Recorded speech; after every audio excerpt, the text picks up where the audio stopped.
Të nderuar shikues, mirë mbrëma dhe mirë se takojmë në terminin e emisionit Business Plus, ku sonte në studio do të flasim për ato që është shumë e rëndësishme për ekonominë e vendit, e që ka të bëjë me tërheqjen e investimeve të huaja, cili është niveli i investimeve të huaja në vendin tonë, sa ne ju ofrojmë kushte dhe siguri kompanive të huaja dhe investitorëve të huaj. Ne do të flasim këtu në studio me drejtorin e agjencisë për tërheqjet e investimeve të huaja dhe promovim të eksportit, drejtor Refik Gjemaili. Mirë mbrëma dhe mirë se na erdhët. Mirë mbrëma, faleminderit për ftesën, gjithmonë kënaqësi. Zoti Gjemaili, fillimisht fillojmë këtë pjesë të ndajmë pasi që për shikuesit është shumë e rëndë që të kuptohet disa investime direkte të cilat vinë nëpërmjet qeverisë, është agjencioni për promovim të eksportit dhe tërheqjet e investimeve të huaja. Të bëjmë qartë për opinionin cili është puna juaj konkrete pasi që shumë pak nga opinion e din që ju funksiononi me një buxhet të caktuar që do duhet të bëni, do thot, promovimin e kompanive tona në vendet e huaja, gjithashtu edhe për tërheqjet e investitorëve të huaj. Po, atëherë më lejo të them një gjë, se kam përshtypjen se në optikën e njerëzve reflekton se agjencioni është vetëm për tërheqjen e investimeve të drejtë për drejta, që në parim nuk është ashtu. Realisht në organikën tonë kemi edhe promovimin e eksportit të brendshëm, por gjithashtu edhe një pjesë shumë e rëndësishme e agjencionit është në prej vitit 2018 implementojmë ligjin për mbështetje financiare. Atëherë, cili është roli i institucionit tonë dhe çfarë bëjmë në përditshmëri? Po ja fillojmë nga e para, nga ato më pak të rëndësishme dhe nga ato të tjerat. Do të thonë kështu, përveç takimeve të përditshme, që i kemi me investitor potencial, duke i dhënë shpjegime nga nevojat e tyre të ndryshme, rreth institucioneve, rreth lejeve, rreth vendeve, rreth sektoreve të rëndësishme. Ne gjithashtu organizojmë biznis forume në vende të ndryshme evropiane, ku e bëjmë brandingun e shtetit dhe prezentojmë benefitet dhe mundësinë dhe klimën e biznesit në vendin tonë. Po ashtu, ne marrim pjesë në seminare me kompanitë tona të brendshme, ku mundësojmë që të kenë takime B2B dhe B2G për të mund të lidhin dhe të kenë ndërlidhshmëri ku mund të krijojnë, të realizojnë projekte të reja dhe të kenë bashkëpunim tjetër. Pastaj implementimi i ligjit për mbështetje financiare është një punë shumë komplekse dhe glamoroze. Momentalisht kemi diku mbi 1200 kompani aktuale dhe vitin 2025 kishim afër 300 kompani të reja. Domethënë është një proces shumë glamoroz, shumë kompleks dhe padyshim që është edhe i ndihshëm se preket drejt për drejt në buxhetin e kompanisë. Si funksionon kjo? Për arsye se marr çdo ditë pyetje nga të ndryshmet se realisht është një ndër ligjet më të favorshme për kompanitë prodhuese.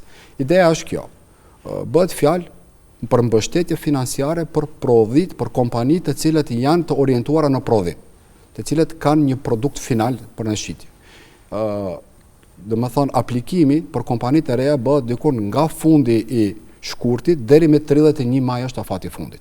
Pastaj ne kemi një muaj afat për t'i përpunuar, rishikuar aplikacionet dhe për të nënshkruar marrëveshje me kompanitë, duke bërë vlerësimin e biznes planit, të cilët ato normalisht kur aplikojnë me biznes plan ku paraqesin biznesin e tyre.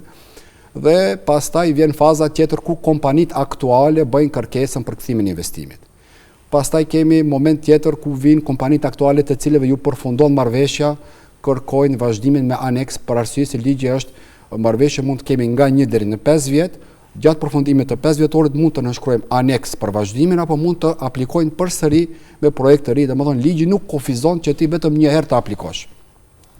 Dhe pastaj vim te kërkesa e pagesave. Domethënë është një punë jashtëzakonisht komplekse, e cila fillon nga fundi i shkurtit dhe mbaron diku në nëntor, pavarësisht pjesëve tjera që ne kemi të organizimit të biznes forumeve, të prezantimeve, të sajmeve. Domethënë ne harxojmë shumë energji me gjithë këta, po është një segment shumë i veçantë dhe një shtytje jashtëzakonshme për kompanitë prodhuese të cilat bëjnë investim të ri apo riinvestojnë për të shtuar kapacitetet e tyre. A mund të konkurrojnë edhe kompanitë vendore në këto fonde të drejt për drejta sa i përket prodhimit? Realisht këtu ka një këtë kuptim të jashtëzakonshëm.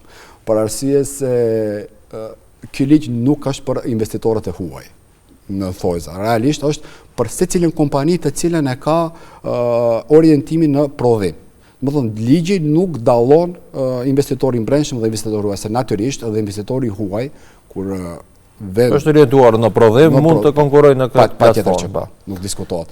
Përveç asaj, dhe më thonë, ne mbajmë lidhje edhe kemi nënshkruar memorandum bashkëpunimi me shumë agjencione për investimet të huaja, me AIDA në Shqipëri, tash në Slovaki me Sarion. Gjithashtu mbajmë edhe koneksion të mira edhe në aspektin politik me ambasadat në vendin tonë.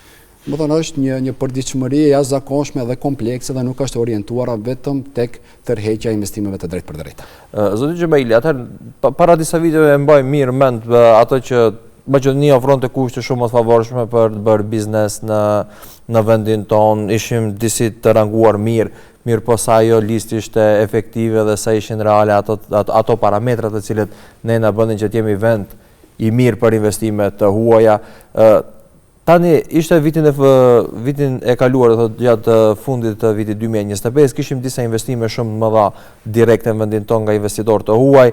Flitet që edhe këtë vit do të jetë poshtë numër i lartë investimeve të huaja që pritet realisht gjenerojnë vende të reja të punës, të ketë standard më të mirë për punëtorët.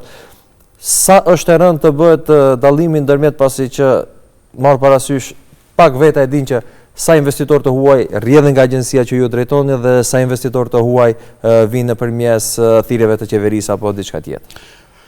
Në parim nuk kisha dashur të kthehem në të kaluarën, domethënë duke ju referuar prej momentit që kam marrë në drejtim institucionin, domethënë sipas të disa kalkulimeve të Ministrisë së Financave dhe sipas të dhënave, domethënë investimet në vitin 2025 ishin diku në rreth 5% të PBB-s, në përkthim i bie diku 845 milion euro, që është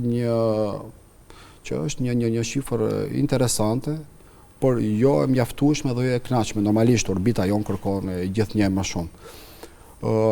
Realisht Maqedonia ofron kushte të favorshme dhe ka biznes ekskluzivisht të mirë.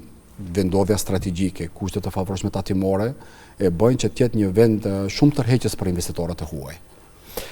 E përmendën formën e mbështetjeve të investimit që ju bën investitorëve të huaj nëpërmjet fondeve direkte, por edhe investitorëve të brendshëm të fokusuar në prodhim, cilat janë, tani të flasim pak edhe për atë që dëgjuam kohët së fundit për largimin e disa investitorëve të huaj, cilat janë do thotë ato arsye që ata i shtyen të jenë të largohen nga tregu, pasi që është përmendur në disa prononcime që kanë qenë edhe do thotë parime apo fokus menaxhmenti që ka vendosur i kompanisë vetë që tërhiqet. Atëherë kështu, statistikat e thonë të kundërtën. Domethënë sipas asaj që ne shohim në terren dhe bëjmë vlerësimet e tona, shohim se shumica e kompanive të huaja çdo vit riinvestojnë në kapacitetet e tyre. Kjo është një kallëzues shumë i sigurt që ata ka një klim të qëndrueshëm dhe të sigurt. Pastaj largimet janë individuale, mund të jenë subjektive. Ajo ndodh në secilin vend të rajonit. Nuk mund të nxjerrim diçka që mos ka ndryshuar klima apo mos ka, absolutikisht jo. Për arsye se nëse 98 kompani funksionojnë dhe riinvestojnë dhe i shtojnë kapacitetet, nëse 2 largohen, atëherë padyshim që qëllimi është individual dhe domethënë është subjektiv. Nuk mund të ketë për arsye të sistemet apo keq menaxhimi. Nuk është që kushtet e kanë bërë më të vështirë tani për ata 2 kompani se sa që kanë funksionuar deri tani. Jo. Nuk ka do thotë kushte të reja për investitorët huaj, mirëpo përveç rrogave të ulta të cilat janë në Maqedoninë e Veriut që ditëve të fundit pritet edhe të miratohet ligji për pagën minimale, çka ju ofron Maqedonia tjetër, çka prezantoni ju kur shkoni për të rrejtë investitorë të huaj, cilat mundësia ofronin në vendin tonë përveç punëtorëve me paga më të ulta? Atëherë përveç pagave konkurruese dhe zonave të lira industriale, vendi ynë ofron një ekosistem të qëndrueshëm i cili është i sigurt për investitorët e huaj. Pastaj mos harroni në aspektin gjeografik, Maqedonia cilësohet si vend shumë strategjik, i cila gjendet në zemër të Ballkanit. Dhe për kompanit, duke marrë parasysh edhe marrëveshjet ndërkombëtare që i kemi për treg të lirë, me CEFTA, me EFTA, ato, kompanitë të cilat janë të orientuara në eksport, ju mundësojmë një treg që është mbi 850 milion konsumator. Realisht është një klimë shumë e favorshme. Sa e bëjnë të vështirë situatat politike në vendin tonë të tërheqjen e investitorëve tuaj, pasi që e dim që me ardhjen apo me futjen e vendit tonë në NATO dhe në strukturat globale të sigurisë, disi është krijuar ajo bindja që Maqedonia është një vend i sigurt, mirë po akoma i kemi këto problemet politike, zgjedhjet të shpeshta, problemet të tjera politike që a është ndonjë farë parametri që ti hezitoj investitorët e huaj që të investojnë në vendin tonë? Padyshim që antarësimi në NATO ka dhënë një siguri të jashtëzakonshme dhe ka dhënë një stabilitet dhe normalisht që në optikën e kompanive të jashtme ndjen pak marati, por padyshim që klima politike luan një rol kyç dhe rol shumë të rëndësishëm.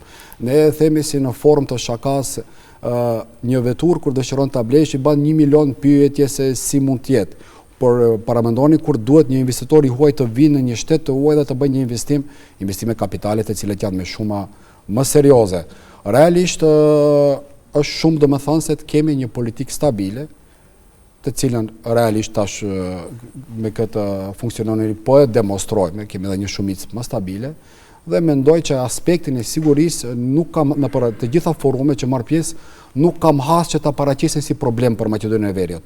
Padyshim që politikat globale gjithandej kanë ndonjë keq kuptim, ndonjë mosmarrëveshje të vogël, por në parim, në përgjithësi, jemi të qetë në këtë aspekt. E përmendet paga konkurruese në vendin tonë, siguria e tërësishme e vendit, por marrë parasysh edhe me rajonin që mund të ketë një klimë të favorshme biznesi, mirë po nga ana tjetër ne shohim çdo ditë për ankesat kompanive, për mungesë të fuqisë punëtore të kualifikuar. A janë investitorët e huaj ata që kërkojnë, do të thotë, fuqinë punëtore të kualifikuar nga vendi apo e sjellin nga jashtë? Çfarë ju ofron shteti në këtë aspekt, trajnime, mundësi për zhvillim të punëtorëve? Atëherë realisht kjo është një problem që është evident në rajon, nuk është vetëm tek ne, në rajone më gjerë, domethënë gjithandej, forca punëtore ka një ulje të jashtëzakonshme. Mirë po përmes planit operativ, të cilën e përgatit Ministria e Ekonomisë dhe Punës, ne atje japim shumë trajnime individuale për persona të papunësuar, duke u munduar që t'i fusim në treg. Pastaj, duke bërë një analizë për kvotën për punëtorët e huaj që vinë nga shtetet tjera. Tani është bërë në 10.000, ka kalu 15.000. Ka kalu, unë e di që tani është diku 20.000 kvota për afër 20.000 për punëtorët. Normalisht është profilet e ndryshme, shpesh edhe bizneset turke kur vinë në ndërtim posaçërisht, edhe pse ndoshta ka profilet e ngjashme, por edhe ata preferojnë sjelljen edhe profesionist nga vendet e huaj. Patjetër. Do thotë ata të cilët vazhdimisht ndoshta janë me kontrata apo diçka tjetër, padyshim nuk mund të largojnë kontratën për t'i pranuar. Tash janë edhe interese interne edhe të kompanisë, e kupton. Ndonjëherë nuk mund të ndërhish deri aq thellë, po që është evidente, nuk diskutohet. Në krahasim me rajone, marr parasysh vendet të cilat ne jemi aty këtu, do thotë ekonomikisht të zhvilluara, çka ofrojmë ne më shumë se sa rajone për të bërë biznes në vendin tonë? Domethënë përveç ligjit për mbështetje financiare që jemi konkurrues në aspekt në rajonin, atëherë ne kemi edhe benefite fiskale më të avancuara. Domethënë kur bëjmë krahasime për pagën mesatare, jemi konkurrues. Pastaj të ardhurat personale, ne jemi me 10% konkurrues, pastaj të ardhat mbi fitim tatimin, jemi me 10%, jemi konkurrues, krahasim për shembull me Slovakinë që është me 24% apo Slovenia 22%. Pastaj kemi edhe TVSH-n, edhe në atë aspekt jemi konkurrues, ne jemi me 18%. Dhe domethënë kur është edhe një fakt se kur vjen një investitor i huaj të investon mund ta shfrytëzojë edhe aspektin e një lloj granti tjetër. Domethënë nëse investon 5 milion euro dhe punson 300 punëtor, apo nëse investon 15 milion euro dhe nuk është i kufizuar të punsoj punëtor, ai 10 vite lirohet nga fitim tatimi që është 10%. Pastaj 10 vite lirohet nga dogana për nevojat e tij. Pastaj mund të shfrytëzohet në zonat e lira industriale tokë me qira për 99 vjet me një qirat jashtëzakonisht të favorshme. Kështu që janë diferenca që na bëjnë pak... Këtu në këtë pjesë ku i përmendë tatimin fitim tokat me qera, ndimesa në dogana, gjitha këta janë disa indikatorë që po i acarojnë pak a shumë investitorët e brendshëm apo investitorët vendorë të cilët investojnë në vendin tonë, pasi që disi ankojnë për kushte të pabarabarta në raport me investitorët e huaj, pak a shumë mund t'i quajnë ata investitorët e huaj si një konkurencë jo lojale, pasi që ata janë të liruar nga shumë tatime dhe me subvencionet të shumë, ndërsa për vete thonë që ne duhet jemi më korrekt dhe nuk kemi, do të thot, apo ndoshta është edhe pjesa tjetër që në Maqedoni nuk ka kusht të investon 5 milioner.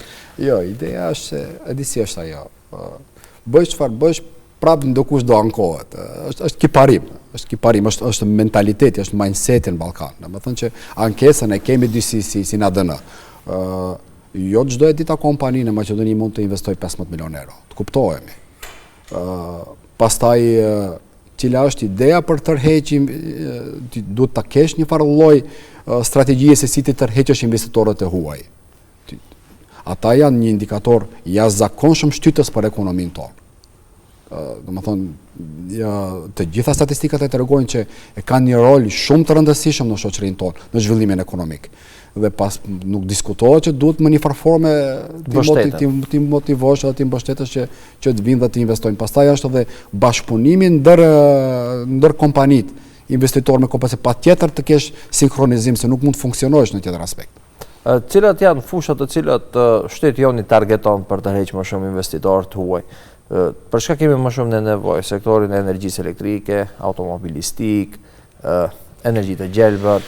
Më parim, realisht, kohës e fundit janë shumë, të gjitha takimet që i kanë janë shumë të fokusuar në energjinë, rinjovueshme, në ICT, në agrobiznes, në tekstil, por edhe pavarësisht targetimeve, domethënë është kompania ajo e cila vjen me atë qëllimin e vet dhe me atë idenë e vet, pavarësisht targetimeve tona, po më parim sillen këta sektor.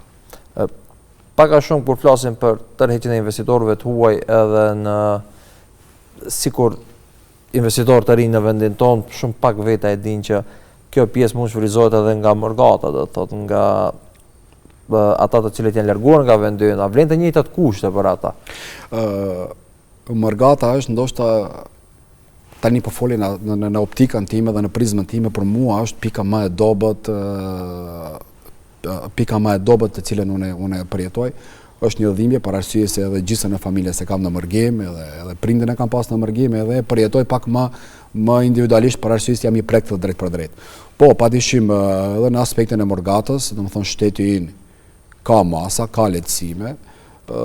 Ideja është që te kthimi i investimit, kur edhe morgata vendos të investojë në prodhim, për ata ka 15% plus. Domethënë, nëse për një kompani standarde, maksimumi i kthimit të investimit mund të arrijë 35%, për diasporën tonë mund të arrijë 50%. Domethënë, vetëm për diasporën tonë është 15% plus. Dhe pastaj institucioni jonë funksionon si one-stop shop. Veçanërisht për morgatën, domethënë për të gjitha nevojat, sugjerimet, por edhe për ndërmjetësimin e institucioneve, për marrjen e lejeve, për çdo lloj pengese që hasin, domethënë institucioni jonë lajmërohet si backup për kompaninë që të ndihmojë për të arritur qëllimet. Shumë pak do thot nga morgata e din ku apo janë do thot shumë rënd të orientohet në cilat institucione duhet drejtohen, ku duhet të mirën leje, çfarë duhet të bëhet për filluar një biznes, ai ofroni ju këto mundësi, pasi që e përmendë që jeni si one stop shop dhe cilat janë do thot ato problematika më të mëdha që hasin mërgjimtar kur dojnë të binë investim këtu tek. Domethënë ideja është kjo. Pavarësisht problematikave birokratike që paraqiten nëpërmjet institucioneve dhe jo mos njohurieve të përditshme të qytetarëve, ideja one stop shopit është edhe pjesa e eliminimit të keqpërdorimeve të korrupsionit. Domethënë kemi shumë gjatë takimeve, kam shumë informacione për të kaluarën që ka pas pengesat jashtëzakonshme. Domethënë ka filluar nga ky institucion, kur ka pastaj një lloj ping-pongu, atje keqpërdorime, këtu keqpërdorime dhe disi janë të ftorë jashtëzakonisht, janë të dëshpëruar nga ky lloj keqtrajtimi dhe nga këto problematika birokratike. Për këtë arsye, institucioni jonë funksionon si one-stop shop Dhe thash, domethënë për të gjitha nevojat, edhe institucionale, edhe informacionet e përgjithshme, ne jemi, se për arsye ata kemi edhe sektorin për aftercare. Domethënë, me investimin nuk fillon. Me përfundimin e investimit nuk mbaron gjithçka. Realisht me përfundimin e investimit fillon gjithçka për arsye se sektori on aftercare ju mundson investitorit që gjatë gjithë periudhës që ai çfarë do të hasë në të ardhmen ndonjë problematik apo pengesë institucionale lajmërohet tek ne dhe sektori jon, domethënë në mënyrë institucionale ex officio lajmërohet për paraqitjen për evitimin e pengesave. Do thot pak a shumë i keni si në mbrojtjen e juve të gjithë ata të cilët duan të investojnë në vendin tonë, nëse hasin në rast keqpërdorimesh apo në rast atyre që e cekët edhe ju korrupsion apo raste të tjera të ndryshme.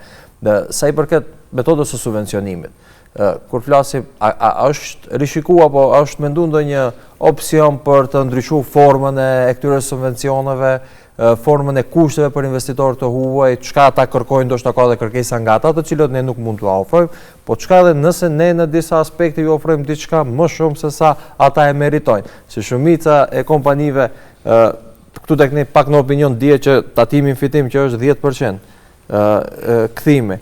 Ne dim që një investitor i huaj kur vjen në vendin tonë ai paguan pjesën më të madhe të tatimit në shtetin e vet. Dhe sado që të ketë tatim tek ne do t'i lënë vetëm 10% tatimin fitim, ndërsa nëse ta themi në Gjermani apo diku tjetër tatimin fitim e kanë 40%, ata 30% të tjera do t'i dërgojnë si tatim fitim në Gjermani. Cilat janë do thotë disa ndryshime apo mundësi për të ndryshuar formën e subvencionimit apo kushteve për investitorët huaj? Në këtë aspekt do të flas jo në aspektin teorik, po të flas në aspektin praktik, prej kur jam në institucion, gjatë gjithë kësaj periudhe që kemi pas biznes forume, në Gjermani, në Zvicër, në Itali, në Çeki, në gjithandej në Evropë, mos t'i cek, në aspektin praktik po të regoj se kur i kemi prezentu mënyrën e subvencionimit dhe klimën e favorshme dhe mundësit dhe benefitet, besoj që për disa kompani të huaja kanë bridhe në atë fazë ku theke a është sigurt e vërtet që i ofroni këto.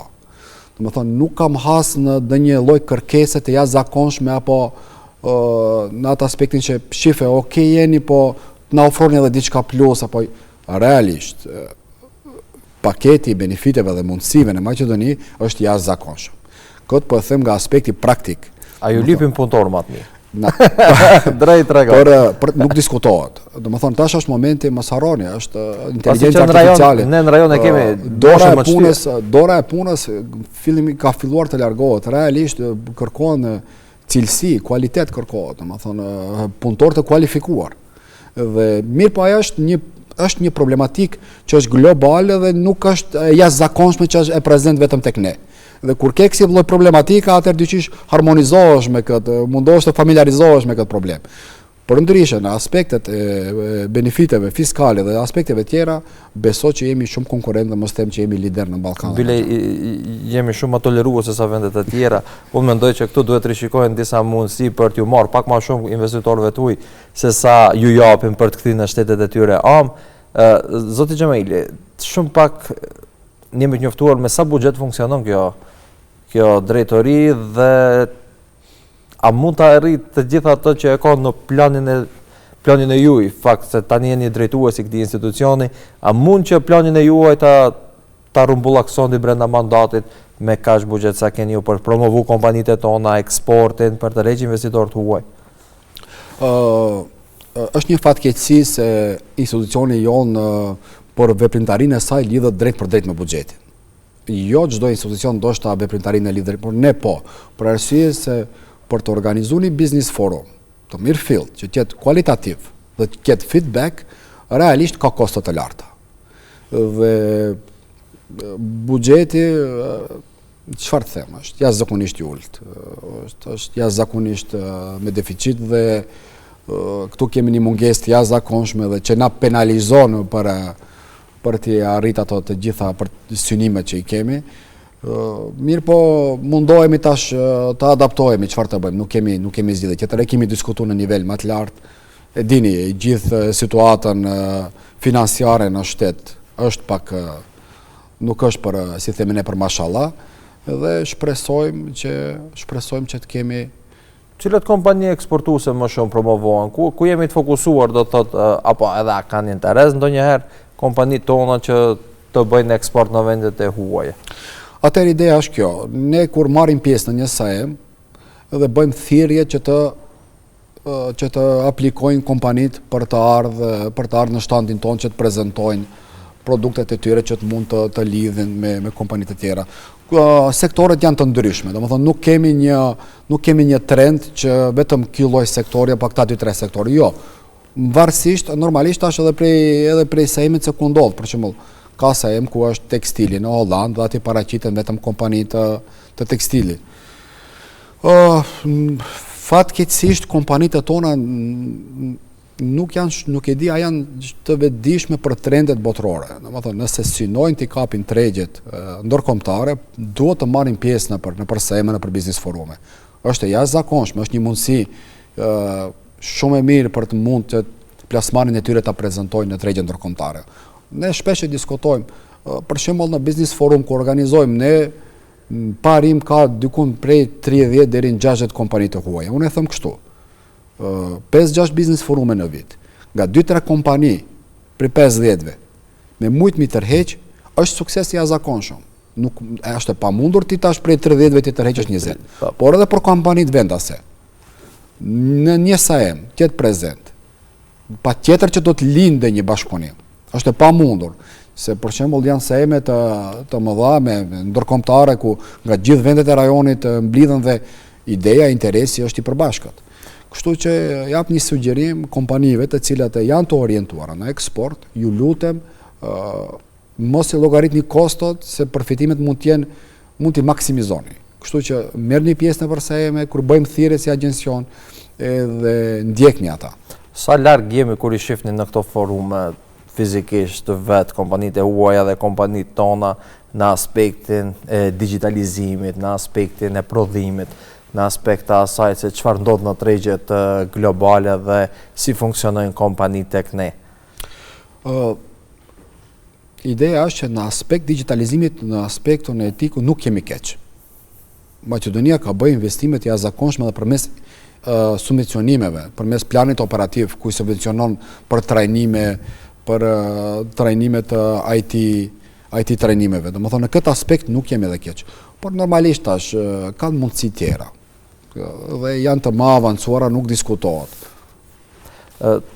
Nga gjithë investimet të cilit bëhet si garnitur qeveritare, si drejtor në agjencionin që ju drejtoni, çka pritet feedbacku, do të thotë, a keni një plan të kthimi në ekonominë tonë në bazë të investimeve të cilat realizohen në vendin tonë? Tash ideja kjo, si qëllim kryesor i biznesit, i ekonomisë, është ulja e numrit të papunësisë. Mirë, po ideja është kjo, për krijimin e punësimeve të reja, por punësimeve kualitative. Do të punësime me paga mbi mesatare. Do të që ajo është qëllimi kryesor. Dhe ka feedback, nuk diskutohet. Domethënë, unë e shoh me gjithë ata kompani që kemi realizu biznis forume, tash planifikojmë dikun ka shtatori të realizojmë një biznis forum në Maqedoni dhe ka një interes të jashtëzakonshëm nga të gjithë ata kompanitë të cilat i kemi vizituar, domethënë në Itali, në Gjermani, në Çeki, ku dëshirojnë të jenë me çdo kush prezente dhe dojnë të jenë sa më afër që ta ndjejnë klimën këtu tek ne. Zoti Xhemaili, unë shpresoj që me këto të cilat i ndam tani kanë qenë pak njëra për opinioni, marrë parasysh punën e drejtorisë apo agjencionit që ju udhëheqni, sepse shumica kur flitet për tërheqjet e investimeve tuaja, disi proklamohet apo thuhet që meritat i marrin persona individual dhe shumë pak njerëz e dinë që disa investime të huaja vijnë pikërisht nga këto forume, nga ky agjencion të cilët ju jeni më tani në krye. Mirë po, realisht në vendin ton investitorët e huaj e ka një farë klime të cilën mua mundson bërjen e biznesit, marr parasysh edhe tregjet e rajonit të cilët janë në vendin ton, fuqia punëtore konkurruese me çmime më të ulta, në aspektin e shtyrjes moshës e kemi problem pasi që në rajon pak a shumë mosha mesatare është më e re se sa në vendin tonë. Kthehemi prapë tek ajo që punëtorët e huaj janë mundësia e vetme për tërheqë investitorët e huaj. Nga ana tjetër, përkrahja për digitalizim e përmendë që nuk ekziston, mirë po sa kompanitë tona janë në hap me këta kompanitë të cilat vinë nga jashtë me gjithë këto performanca top që na vinë nga atje, dhe me këta kompanitë të cilat ne funksionojmë, a janë ata të interesuar që të paka shumë të avancojnë biznesin e tyre dhe ndoshta të digitalizojnë më shumë nëpërmjet thirrjes apo investimeve drejt për drejta nga agjencioni juaj? Atëherë, ne e themi kështu, investitorët e huaj nuk sjellin vetëm kapitalin në vendin tonë. Ato sjellin edhe inovacionin dhe sjellin edhe njohuri të reja. Por bashkëpunimin është shumë i rëndësishëm. Thash, sado që tjetë avancuar një kompani, kur vjen për jashtë, ka të pamundur të funksionojë nëse nuk ka bashkëpunim me kompanitë të mbreshme. Kështu që mund në atë aspekt edhe kompanitë tona të avancohen. Mos harroni, thash edhe më herët, është koha e digitalizimit, tani me një klik arrihet gjithçka. Nuk janë edhe kompanitë tona aq të mbejaja, nuk diskutohet. Janë të avancuara, pa diskutim. A kërkojnë mjetë të shtesë për avancimin e bizneseve të tyre? Pat një ndërhyrje tek ligji për mbështetje financiare, ku normalisht ata kërkuan se tani ligji përfshin vetëm kompanitë prodhuese, kërkuan që t'i fusin edhe sektorët tjerë, domethënë tregtin, turizmin, mirë po në këtë aspekt nuk pat një harmonizim dhe nuk pat një gatishmëri nga ana e pushtetit që ta ketë një ndryshim në atë aspekt. Do thotë tani forma e subvencionimit do të vlej vetëm për kompanitë prodhuese, ndërsa sigurisht që ka edhe për kompanitë tregtare, e shohim thirrjet nga më ndryshme ku mund ato përmes Ministrisë së Ekonomisë, mirë po prej kur është ligji në funksion, prej vitit 2018, në parim ligji ka qenë orientuar vetëm për kompanitë prodhuese. Asnjëherë nuk i ka përfshirë sektorët tjerë. Zotri Xhemaili, unë falenderoj shumë që ndot kohë për të qenë pjesë e emisionit tonë dhe për gjitha këto informatat të cilat na i solle brenda kësaj hapësire.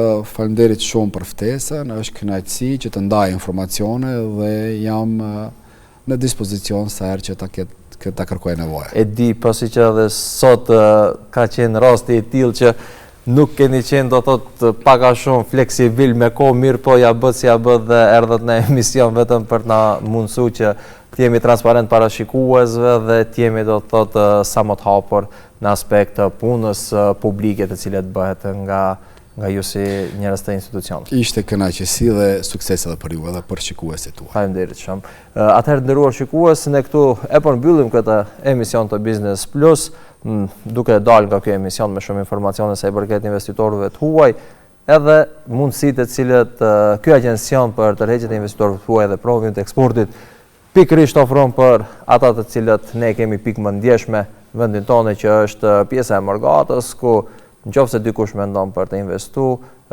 e dëgjuat brenda këtij emisioni që mund shkoni në këtë agjencion, vetëm në një pikë mund të merrni të gjitha informacionet e juaja, kështu që keni edhe plus 15%. Do të thotë kthim në investime, gjë që realisht duhet motivuar kjo pjesë, pasi që shumë pak njerëz e shohin si mundësi kthimin vendin tonë, marr parasysh atë që ne ua prezantojmë Morgatës tonë. Zotri Xhemaili, falenderoj shumë për bisedën. Mirupafshim.